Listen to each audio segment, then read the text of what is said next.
So once again, no deal Brexit is back in the news, and once again it's very, very apt to talk about how ridiculous this is.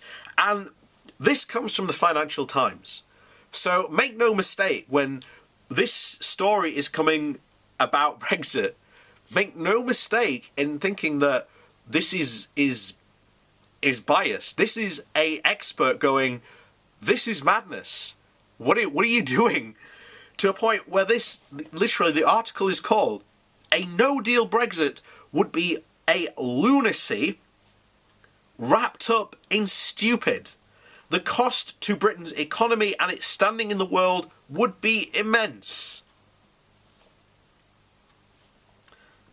There you go. So, into the article then. After 3 years and 2 missed deadlines, we must leave the EU on the 31st of October. Thus did Boris Johnson launch his campaign for leadership of the Conservative Party at a pivotal moment in the UK's history. Choices made now will reverberate for generations. Trusting Mr. Johnson's words is always foolhardy. But the implications are clear. If he cannot obtain a better deal than Theresa May's, which the House of Commons has rejected 3 times, he must either turn tail or choose a no-deal Brexit. Leaving the EU in itself is damaging. It will worsen the UK's trading opportunities and influence on its continent and the world. That is happening when the Western order is disintegrating and a new Cold War between the US and China is emerging, makes the UK even more vulnerable. But a no-deal option would be far more damaging than leaving the EU in an orderly manner. The fact that senior politicians are contemplating it renders them altogether unfit for office. What is then wrong with a no-deal Brexit? Here are 6 answers. First, it will be disruptive. Nobody knows quite how disruptive, for the obvious reason that no advanced country has terminated its principal trading agreements overnight. In peacetime, a large proportion of the UK's businesses, especially small and medium-sized ones, are likely to be ready.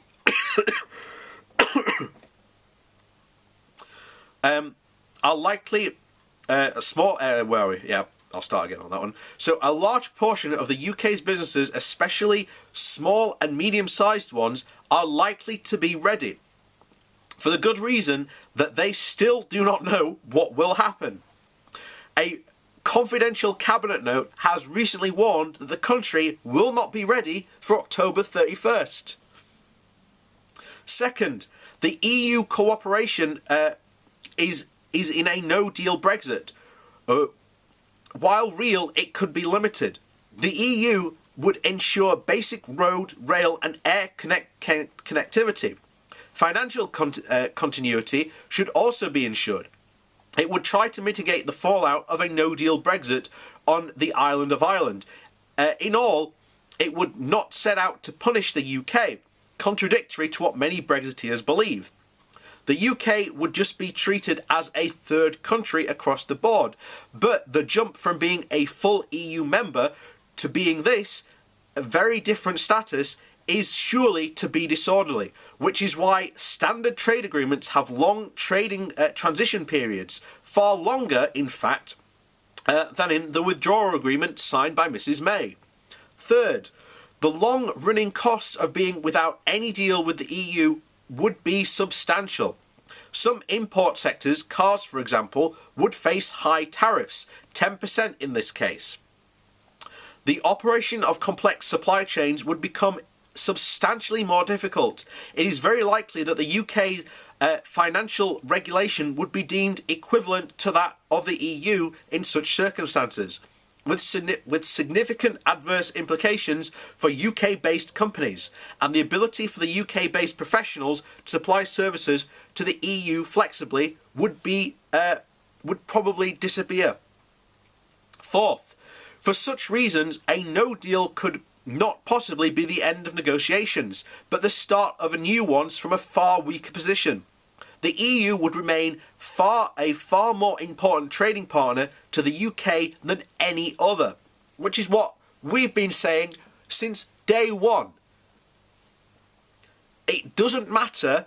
The EU will always be our most important trading partner. It does not matter that you do trade deals with all these other countries, because we will always trade more with the EU than with the US.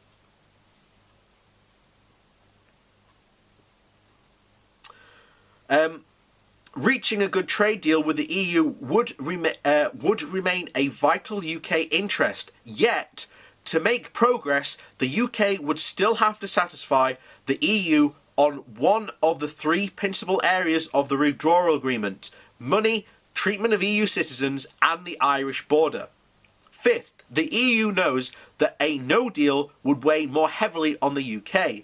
Yes, the absolute costs might be similar to both sides, but the gross domestic product of the rest of the EU is almost 6 times as big as the UK, and its population almost 7 times as big.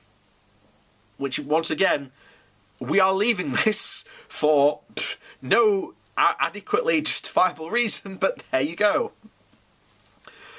The cost per unit per GDP and per person would be far bigger for the UK. The EU's view is that the UK will come to terms is one of the reasons why no UK leader will persuade it to change the withdrawal agreement. Not allowing the UK to have its cake and eat it is also an external interest of the EU, since the alternative might be the end of the project which its leaders passionately believe. Sixth, leaving the EU without a deal would impair the UK's credibility as a partner for everybody. It would make it more difficult for it to cooperate with European neighbours on such issues as security or science. It would devastate the country's residual reputation for competence, stability and probability.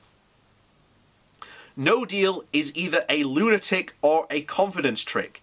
It is not a policy any sane or decent politician would even consider. Of course, a country whose dominant politicians are now Nigel Farage, Boris Johnson and Jeremy Corbyn, this can no longer be ruled out. But merely the fact that this is the case merely demonstrates the disappearance from British politics of every pattern of decent and sensible behaviour that made it once admired. I would not rule out not even the prolonging of Parliament to eliminate it, or its ability to block a no-deal exit. But if such an exit did happen, a greater deluge would surely follow. And this is what many experts and are worried about in these fields. They're like, you're going to leave this, and then what? You want a better trade deal? We already have one of the best deals in the EU, as well as access to all the other deals that the EU has made with 60 other plus countries. In what world do we somehow get a better deal? It is absolute ludicrous, lunacy, to think we can somehow get a better deal just because we leave. It will hurt the UK far more. That's like, I'm going to saw my arm off, and, if you don't stop me, I'll saw my arm off. It's the examples we've given for so many years and what we've talked about continuously. A no deal was never, ever put on the table during the referendum. It is not what the Leave campaign campaigned on. They always campaigned that they would get a deal and that it would be an orderly withdrawal. At that moment, they are the ones ignoring the will of the people. The idea that a no deal should somehow be countenanced is complete lunacy. But there you go. That's the reality that we're living in. Because sooner or later, reality and Brexit always meet. And it's not reality that bends. it's Brexit. Because here's the sad fact, and we've said this a long time ago, if Theresa May had come up with a withdrawal agreement prior, Johnson and all these other people crowing for a no-deal Brexit would be ecstatic about it. They would love it. But once again, as we reported a few weeks ago, these guys are overreaching.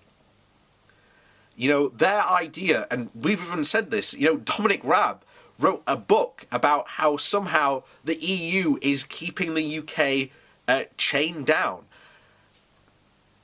How? When it's the EU has done nothing but been an absolute economic beneficiary to the UK.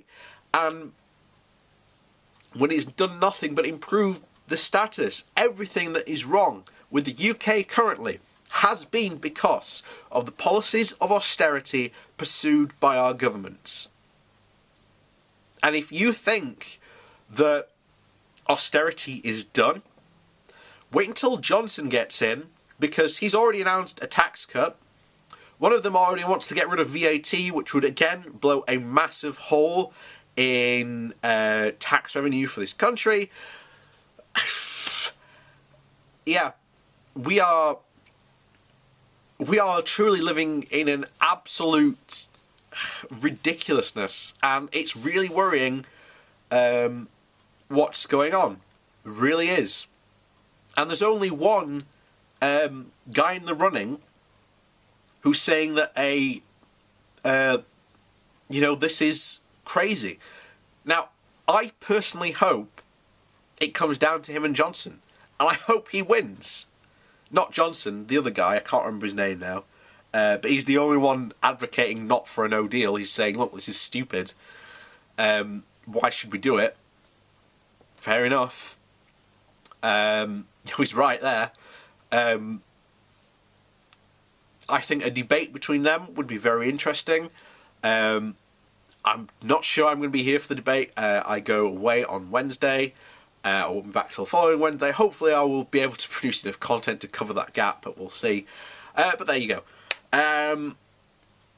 Yeah, completely ridiculous and complete lunacy. But yet, somehow, some people think it's fine. That's because you just got to believe. You know, your house might be on fire, but if you just believe it's not on fire, it will stop and it'll be fine. That's the situation we're in.